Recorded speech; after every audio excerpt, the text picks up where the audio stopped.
Imagine the air, thick with warm myrrh and bruised citrus, with the resinous breath of cedar beams sweating under lamp heat. In the mosaicked hush of an imperial triclinium, torches jitter in bronze hands and cast carnivorous shadows that climb the gold-flecked walls. Musicians are tuning. A curtain stirs. Rome is about to watch a body perform because under Nero, the body is not private flesh. It is stage, script, and state. We tell ourselves we know him, the emperor who set a city ablaze with a song and drowned it under perfumed petals, who turned marriage into a mask and ritual into a dare. But the first thing you need to learn in this room is doubt. The loudest storytellers of Nero's life, Tacitus, Suetonius, Cassius Dio, were also his posthumous prosecutors. They wrote in a tradition that punished bad rulers with set-piece vices, cruelty, luxury, sexual transgression. Sometimes the truth is in there like a bone under ash. Sometimes what we have is a parable wearing a laurel. The task tonight is to hold the two at once, the man and the myth, the scene and the sentence that made it. Listen to the city outside these walls. The streets keep vigil with oil smoke and gossip. Rome is a chorus that never stops singing, and the song it loves most is scandal dressed as civic warning. The empire's moralists told a story in which sex was never just sex. It was a language of authority and defeat. In Roman eyes, the ethics of desire were not arranged on our modern axis of gender and identity, but on the harder, colder axis of status. Who penetrates, and who is made to submit? Who commands, and who is commanded? Even tenderness had a rank. In such a world, to make a public ritual out of private acts was not simply indecency, it was proclamation. It said, I alone may turn shame into sovereignty, taboo into instrument. That proclamation, blasphemous to some, mesmerizing to others, will haunt every chamber we enter. The emperor adored a show, and Rome adored being shown things. Understand that before you judge. This is the century that built amphitheaters for engineered miracles and designed ceilings that rained rose petals to smother guests in perfumed avalanche. It is a culture enthralled by reversal. Saturnalia, when masters served slaves and law flipped itself inside out for licensed misrule. Nero's genius, or his sin, was to make every week Saturnalia when it pleased him. The seasons could be bent, the calendar could be edited. Why not the body, too? To step into Nero's Rome is to feel 1,000 eyes calculating the moral of you. The Senate scowls at an emperor who sings on stage and drives chariots in plain sight. Their contempt is less about melody than about masks. The princeps must perform power but must not look like he is performing. The Roman people, meanwhile, love bread and thunder. They want the shock of feeling close to the purple. The court, greedy for favor, terrified of withdrawal, learns to clap on cue. Somewhere in this audience stands a scribe who will one day describe these nights in sentences that snap like trapdoors. Here is the opening image I want you to hold, a corridor of lamp flame leading to an inner theater, where the emperor will stage himself as a different kind of sovereign. The program might list music, acrobatics, tableau drawn from myth, but the real attraction is always the same. The imperial body and its willing violations of category husband and bride, hunter and prey, god and animal. He will invert them as if they were lyre strings and pluck tones of laughter, horror, fascination, and the crowd will learn the refrain. If Rome is the world, and the emperor is Rome, then the emperor's body is a map on which he can draw new borders. You will hear the names soon enough. Pythagoras, Sporus, Poppaea, Octavia, Rubria. Each enters like an omen tied to a doorpost. The stories arrive with details that feel almost theatrical. A bridal veil here, a dowry there, a stage name whispered like a curse, a rumor about a vow spoken under festival lights. We will examine them carefully when they come. What is attested, what is rhetorical, what is likely libelous pleasure taken by writers who loathed a man they could not unmake. But even before the facts, the pattern is visible. Marriage repurposed as pageant, grief turned into choreography. The city's moral furniture rearranged to make room for an emperor's appetite for spectacle. In this pattern, sex is not intimacy. It is statecraft performed with candles and costumes. Modern scholars, peering through the smoke of 2 millennia, ask us to read the sources as literature as well as testimony. Suetonius catalogues obscenities because the genre requires a cabinet of vices. Tacitus sculpts a moral tragedy. Cassius Dio, summarizing later, loves the morbid flourish. Each is credible and compromised at once. The British Museum's recent reappraisal is not an acquittal but a reminder. We are often reading senatorial revenge, and what looks like bedroom gossip may really be constitutional critique in a toga. When we speak of Nero's horrors, we will mark where the floorboards are sound and where the stage creaks, but credibility alone cannot explain why these stories still grip the throat. They are sticky because they are about the human wish to turn pain into meaning. Imagine the emperor after midnight, the gold leaf of the ceiling sweating resin in the heat, a petal fall drifting like summer snow, a murmur ripple as he enters not as Caesar but as role, bride, beast, horist god. Imagine the courtiers who must grin until their faces ache, who learn to read the barometer of a tyrant's mood in the angle of a smile. In this chamber, fear is choreography, laughter is policy. The body, theirs, becomes a set of levers to pull a nation toward awe or terror. There is another Rome outside these walls. In the suburra, the butcher rinses a block with wine and sleep. In the insular tenements, a mother douses the brazier and hears the wooden ribs of the building creak like a ship. For them, the emperor's appetite matters only when it bursts into daylight, as tax, edict, spectacle, or fire. Yet the stories from the palace find them anyway, braided into gossip at the baths, written into graffito jokes that peel on plaster. The imperial body is a rumor that touches every home. Before we descend into the darker rooms, before we open the door marked with a bridal veil that was never a marriage, and the one with a boy renamed into a dead woman's echo, and the one with the hide of a beast, we need one more tool: Roman shame. Pudor, they called it. In a society where masculinity is defined by the right to act upon others, to invert roles is to scramble the moral compass. The point of much of what we will recount, whether attested or embroidered, is not erotic novelty but humiliation of rivals, of norms, of the city's own story about itself. That is why the ancients told these tales in the key of horror. The emperor who rescripted marriage, rescripted Rome. So, take a breath, incense, lamp smoke, the faint sweet rot of petals crushed underfoot. We are at the threshold. The curtain will lift on a ceremony that looks familiar and yet is meant to wound the familiar. The chroniclers are sharpening their styluses, and their sentences will be barbed. We will walk through their versions with care, and when we step into the scene, we will mark the place where history ends and theatre begins.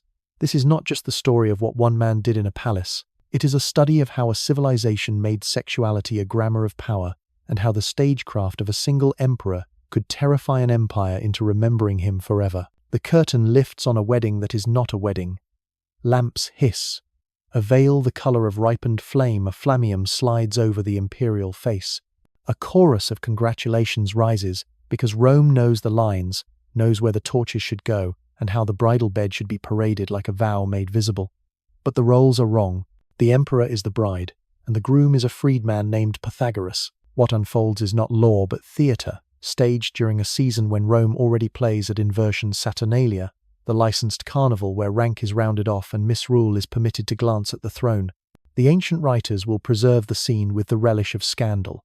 Later scholars will tug at the seams to see how much is costume and how much is skin. Either way, the message is unmistakable.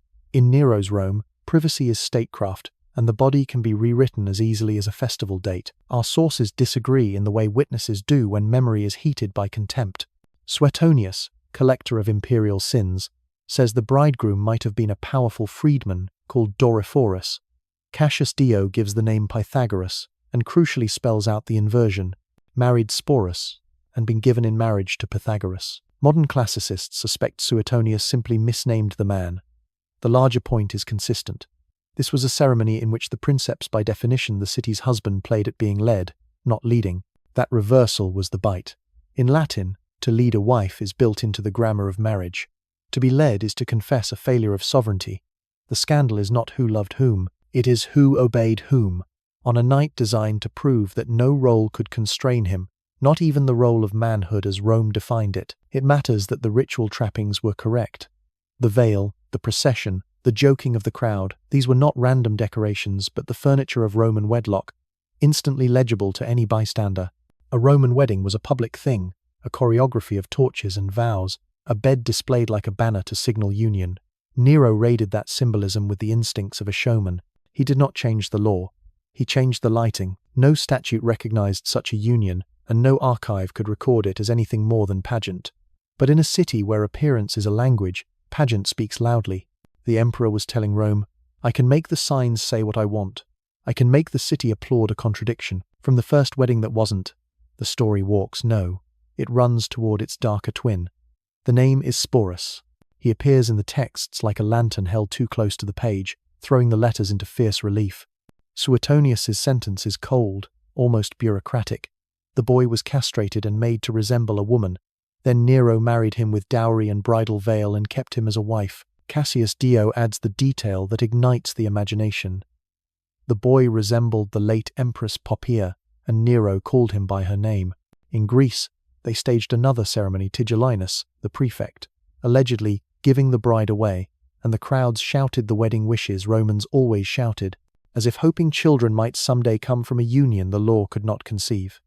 Even the cheers, in this telling, were a mask worn for imperial pleasure. What is true here? The core claims are repeated by hostile but near-contemporary voices. That repetition makes them hard to dismiss entirely. Yet the details feel written for effect. The ghost mirroring of Poppaea, the public processions dressed in stolen empress regalia, the crowds uttering impossible prayers. Readers' literature, these touches are moral surgery. They invite you to recoil, to feel that boundaries, gender, grief, office have been profaned. Readers' history, they compel caution.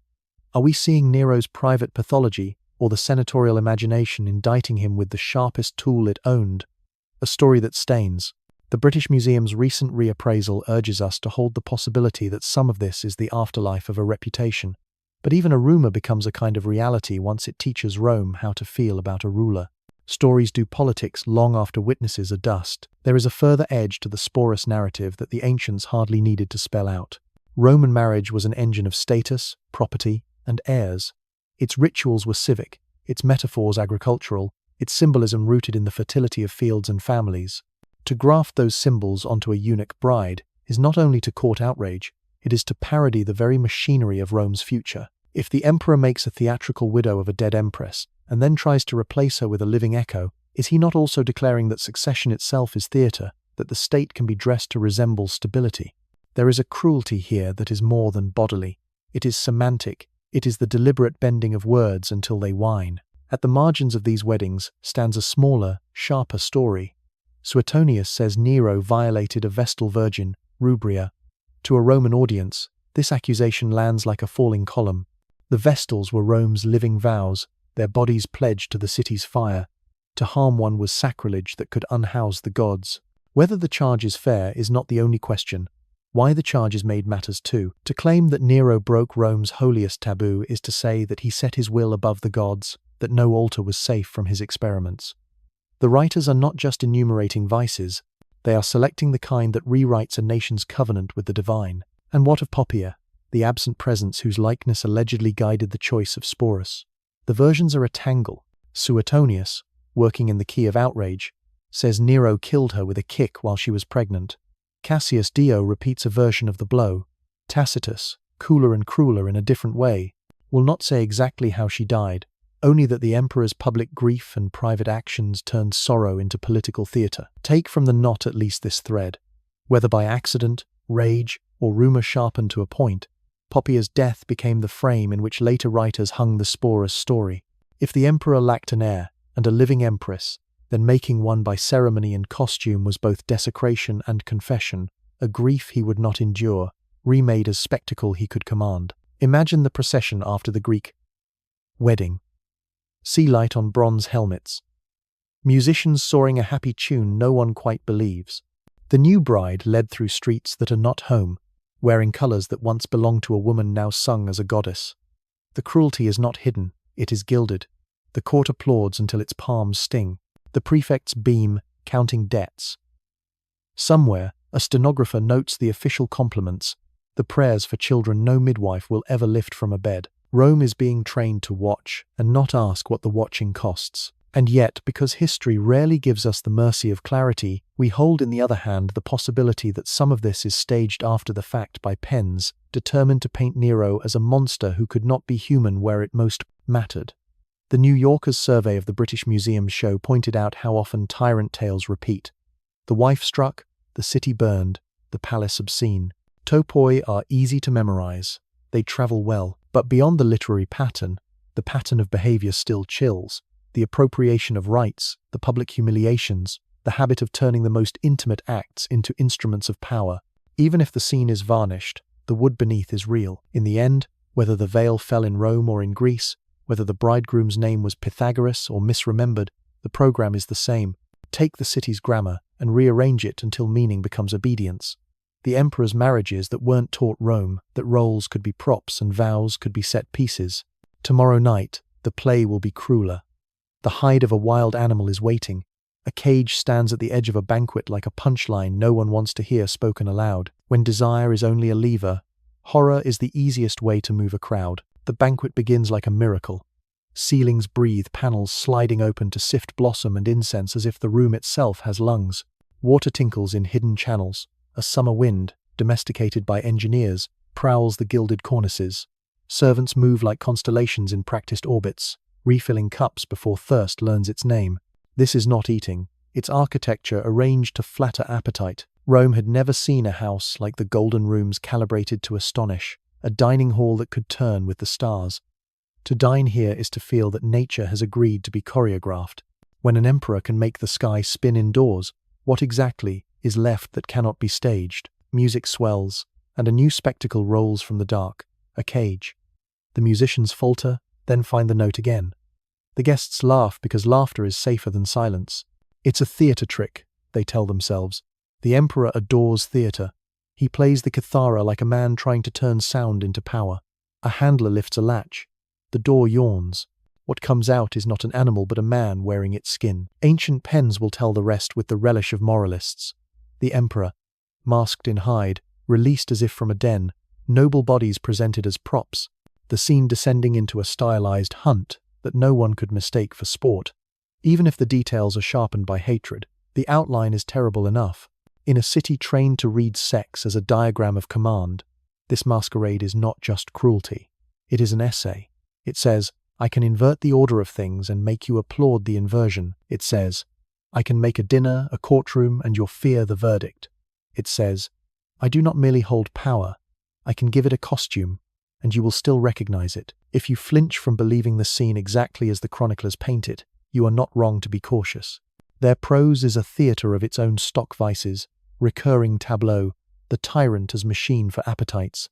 But even a parable casts a shadow shaped by something real. The emperors before Nero had flirted with spectacle. He married it. He built a palace that could imitate dawn. He performed publicly in Greek contests, not because the crown needed olive leaves, but because the princeps needed to be seen dissolving the line between ruler and actor. He created festivals in his honor. He hungered for applaudable transgression. Placed in that pattern, the beast episode is less an isolated obscenity than the logical next act of a regime that governed by gasp. What do we do with a gasp? The Senate produced condemnation. The people produced a cheer. The writers preserved both responses and then soldered them to a moral. In their hands, the banquet turns allegory. The cage is the constitution. The hide is impunity. The staged hunt is government with its mask off. Even if inflamed by polemic, the lesson lands. Eroticized harm as entertainment is not a detour from politics. It is its purest form when the state is a single body and that body is bored. Notice the precision of the staging. A banquet is the ideal laboratory for tyranny because it promises pleasure and requires obedience. Everyone is trapped by courtesy, by favor, by the architecture of debt. The eye learns its cues, when to admire, when to laugh, when to pretend not to see. Factory settings are reset in rooms like these. After enough evenings where cruelty is dressed as wit, Rome's elite will go home having swallowed a new definition of normal. That is how spectacle governs by rehearsal. We tend to speak of Nero's depravity as if it were a storm front, a weather beyond explanation. The culture in which he moved tells another story. Rome could tolerate almost anything labeled ritual or sport. In the amphitheater, men died to tutor the crowd in what courage looked like. At Saturnalia, roles reversed so that roles would feel newly solid the next morning. A prince who learned how those valves worked could flood a city with sanctioned inversion and call it celebration. The banquet, then, is a private Saturnalia on command. When the emperor plays beast, the room plays along. Inversion is now a gift one man can grant and revoke. That is the political heart of the horror. Not the novelty of the act, but its portability.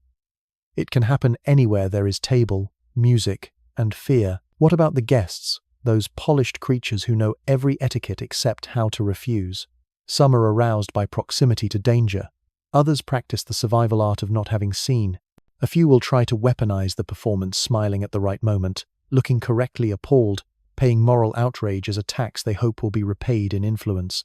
The sharpest will understand that the emperor is telling them a story about themselves. You are complicit, therefore you are mine. In the morning, they will send each other baskets of figs and a comedy troupe to make light of it. They will fail. The room's temperature has changed. It will take months to admit it. The beast story also hums with a different frequency, grief twisted into ritual.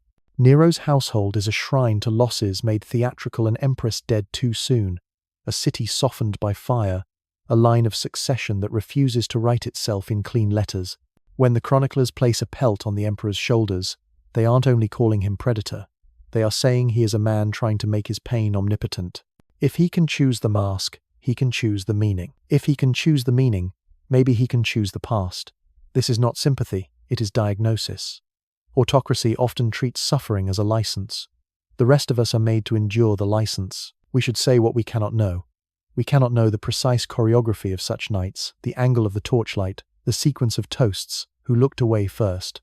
We cannot know how often the cage appeared, or whether the writers combined occasions into a single tableau to sharpen the blade of their judgment. We can know the ecosystem that made the scenes believable to generations. A court habituated to confusion as entertainment, an emperor who conflated applause with absolution, a city so saturated in spectacle that it mistook astonishment for truth. And then there is the simple, bitter arithmetic of power. In Rome's moral mathematics, to be acted upon is shame, unless the actor is the state. The emperor alone could make passivity a royal prerogative when it suited him, and a crime when it did not. He could play beast and command you to find it art. He could play bride and command you to call it Rome's good fortune. Once the grammar bends for him, all sentences begin to curl. If you stand in the empty shell of his palace, now walls fretted with painted vines, a sky hole where mechanics once turned the heavens, you can still feel the pressure of a performance that never ended. The rooms whisper their old instructions. Look, gasp, consent. The architecture remembers the hand that used it. But memory is not allegiance.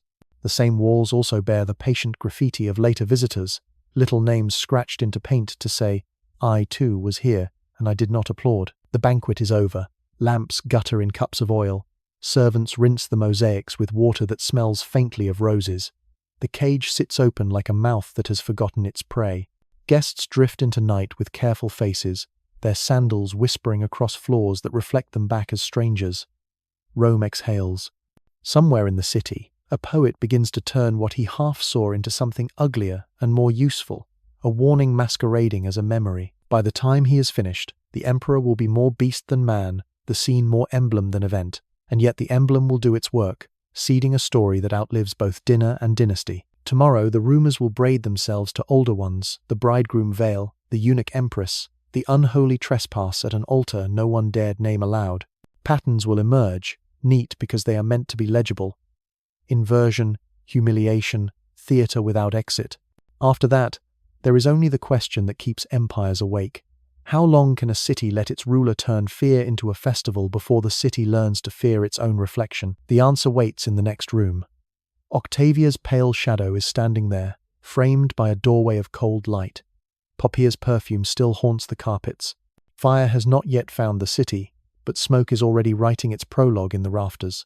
When marriage, mourning, and spectacle collapse into each other, the cost is always paid in public. We are about to count it. Octavia comes to us like breath on glass, her outline there and then gone. A girl promised to empire, a wife arranged to staple the Julio-Claudian line together. She is described as grave, dutiful, quiet. Those words read like a prelude to tragedy in a city that rewards noise.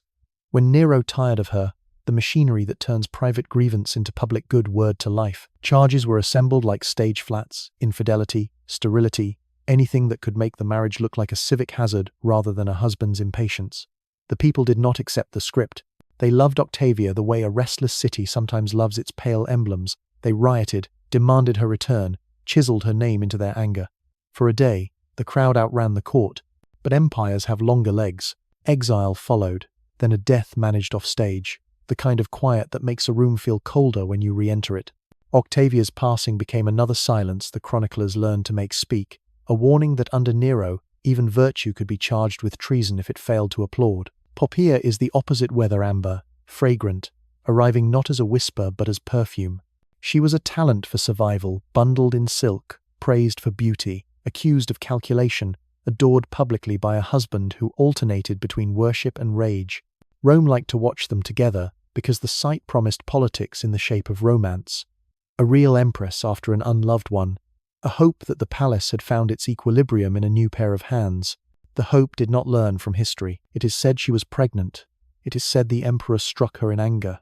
It is said he mourned her in a coronation of grief so bright it hurt to look at gilded statues, divine titles, a household reupholstered in absence. There are versions that resist the blow and simply say she died. There are versions that insist on it because the story must teach as well as tell. In all of them, Sporus starts to look less like a scandal and more like a requiem played in costume. A dead empress replaced by an echo who could be dressed and named and paraded until the ache obeyed. Between the quiet of Octavia and the scent of Poppaea, a new smoke threads the city. The fire begins on a night in July, racing the line where wooden shopfronts pinch the streets into chimneys. Wind chooses sides. Flames leap district to district as if guided. Grain stores explode into furnace. Song. The gods' own colonnades blink in ash. Rome burns for days, then again. People flee with households bundled into blankets, the river reflecting an orange sky where day should be. When the embers cool, so does patience. What did the princeps do? This is where the accounts begin to split and braid. Some call him helper opening gardens for refugees, ordering provisions, rebuilding with straighter streets and fire breaks, drafting a new city in brick and rule. Others call him arsonist singing while roofs fell, finding in disaster the opportunity to make a palace that could imitate the sun. The truth may be two bodies sharing one bed, a ruler who administered relief and also took his chance to enlarge beauty into offense. Disaster needs a culprit. Power needs distance from blame. The city found scapegoats, whose very name was a sigh for Christians, a small, strange sect that refused the old gods and ate their meals in un-Roman ways. They were perfect for the script Rome wanted. Suspect, stubborn, unarmed of patrons. Punishments fell with theatrical cruelty, public and inventive, meant to sow a new seam in the city's fear. The message was simple and loud. Anger should run downstream, not uphill. While some watched with relief that it was not their turn in the arena, others watched the princeps perfect. The logic we have seen in palaces and banquets make the body into a stage, and terror becomes a form of grammar anyone can read. Meanwhile, the Golden House rose from char and surveyor's twine, not merely a residence, but an argument in brick and mortar. A dining room that revolved to simulate the heavens, porticos walking the earth in measured strides, frescoes that turned walls into orchards. If Octavia had embodied restraint and Poppaea the scented art of wanting, the palace embodied a third idea, that beauty itself could be coercive when budgeted by a single will. Guests entering those halls were made to feel grateful for astonishment, as if good taste could justify anything so long as it sparkled. Rome learned to smile while counting costs. Underneath the miracles, the ground shifted. Armies began to look toward their generals instead of the palace. Governors wrote letters whose adjectives were a little too brave. The Senate listened for footsteps at night. An emperor who had made of himself a spectacle found himself despised for the same reason he had once been adored. His life was a theatre without exit. You cannot forever be both actor and judge. In the year of the 4 emperors that followed his flight and death, Rome learned how quickly the stage can swallow the stagehand. The boy called Sporus passed from one strongman to the next, a living souvenir of a reign remembered through its strangest symbols, until even that emblem could not bear his future. In the end, Nero's biography became a palimpsest written by enemies, loyalists, and the centuries themselves. The Senate condemned his memory, and yet his face kept turning up in songs and statues, his gardens remembered for shade, his voice ridiculed in life, echoing in the curiosity of those who came after. He is the kind of figure history loves to flatten, a tyrant to be filed among other tyrants, garnish him with the standard vices, plate and serve. But the texture resists flattening. There is the artist who longed for applause and measured mercy in ovations.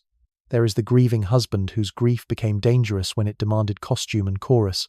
There is the administrator with a plan for post-fire Rome, and the showman who could not resist transforming a blueprint into a command performance. The sexual tales, the false weddings, the eunuch bride, the beast mask survive not because they are the most lurid, but because they are the clearest allegories. In them, the city recognized what it feared in politics, that power might one day wear the wrong costume. and demand to be loved for it, that law might become ceremony, that grief could be weaponized, that the private self of a sovereign, if unmoored, can drag the public world after it, like a net. The chroniclers told those stories to wound a reputation. They also told them because nothing else explained how an emperor could make so many smart people clap for so long. Stand in the museum light now, among coins dulled to olive, busts with broken noses, fragments of fresco where vines still curl under a painted breeze. Read the plaques, hear the careful caveats. Watch curators give the monster back a few human veins. You will leave knowing less and better. The sources are hostile, the details often slanted, the neat anecdotes too neat, yet the outline persists. A ruler who turned intimacy into public instrument, who inverted ritual until it screamed, who used the city's appetite for spectacle as a mirror, and taught it to admire its reflection until it couldn't recognize itself. What remains after the smoke and the song are not just the accusations, but the questions they sharpened. How much theatre can a state endure before it forgets the difference between ceremony and governance? What happens to a people when fear is choreographed as entertainment? And what becomes of desire when it is given a throne? The answers are not locked in Nero's century. They pass between ours like a draught in a closed room, carrying the smell of something familiar, applause that sounds, just faintly, like warning. Outside, Rome continues the way cities do, stones layered upon stones, streets changing names, the present walking on the past without always looking down. If you pause at the edge of a ruined hall as evening gathers, the air will thicken with dust and jasmine, and the torches of tour groups will throw their soft, tame light. For a moment, you can hear the ghost of a kithara, the sigh of a curtain, the intake of 1,000 held breaths. Then the sound recedes. The night takes back its ordinary stars. History closes its eyes. We are left with our own, to look, to doubt, to learn which stories make monsters and which stories make mirrors, and to know why we need both.